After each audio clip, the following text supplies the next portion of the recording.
We're back on the halftime report. It is time now for the call of the day. And Nordstrom is upgraded today to outperform at Telsey Advisory Group. $57, the price target. That's about 10% from here. Take a look at the shares. They've rebounded about 37% from their 52-week low back in November. Has the tide fully turned here? This stock's up 8% in 3 months. What do you guys make of this call? They say long-term growth trajectory is good. Well, finally. The call is based on an investor conference that the company had recently, in which it laid out a lot of plans regarding capital allocation, what they're going to do with margins. But I think all of us know this space is all about revenue growth at this point in time. And you're not going to know if revenue is growing sufficient to meet those targets until later in the year when you get back to school season selling and you get holiday season selling, selling. With that in mind, the call might be too early. I think you wait until at least September when you get the back to school figures in. Well, don't you have some momentum finally? I mean, the stock, as I said, is up 8% in 3 months.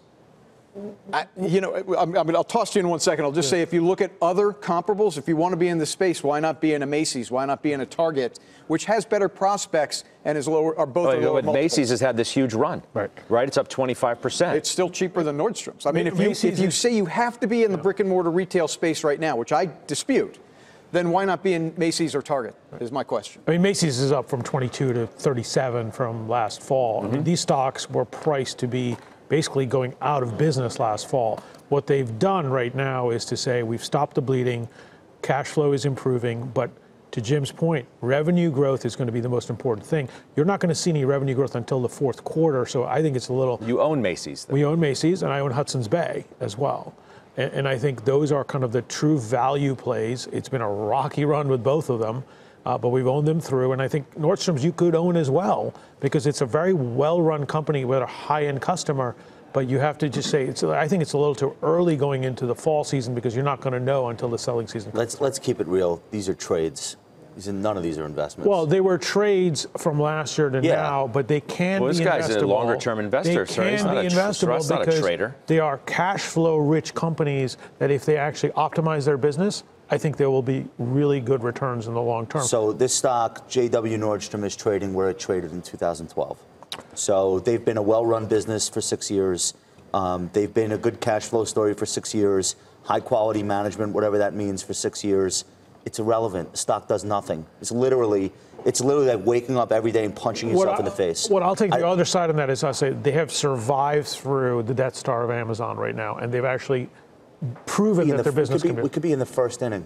We could, but we could also be in an inning where, by the way, all these companies can do the same thing and grow, and Amazon doesn't need to take it over. I don't know that brick and mortar retail, not each individual company, but the whole pie, is ever a growth industry, quote unquote, ever again for the rest of our lives. But all these guys, Macys included, and Hudson's Bay and Nordstrom's, are so focused on their online right now. I understand. So they should it's not just but you see the same thing with Amazon, right? They're producing stores as well, and you're seeing that with what they're doing. All I'm saying is these are the well-run companies. They're the best of the best. Now, you could be right. In 3 years, they could be total dogs. But I think if you're looking at really cheap valuations and opportunity, these are the places. The only other thing I'll add to this on the positive side is the brothers Nordstrom do want to take this company private. They've had problem raising the capital to do so. That, by the way, is a negative.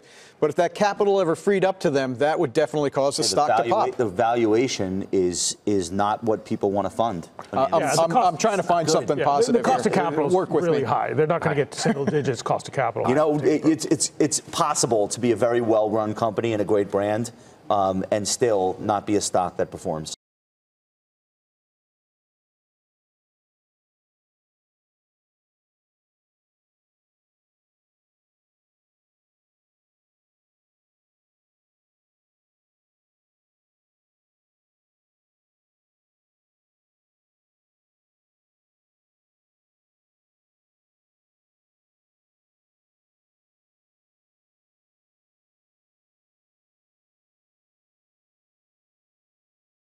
Hey there, thanks for checking out CNBC on YouTube. Be sure to subscribe to stay up to date on all of the day's biggest stories. You can also click on any of the videos around me to watch the latest from CNBC.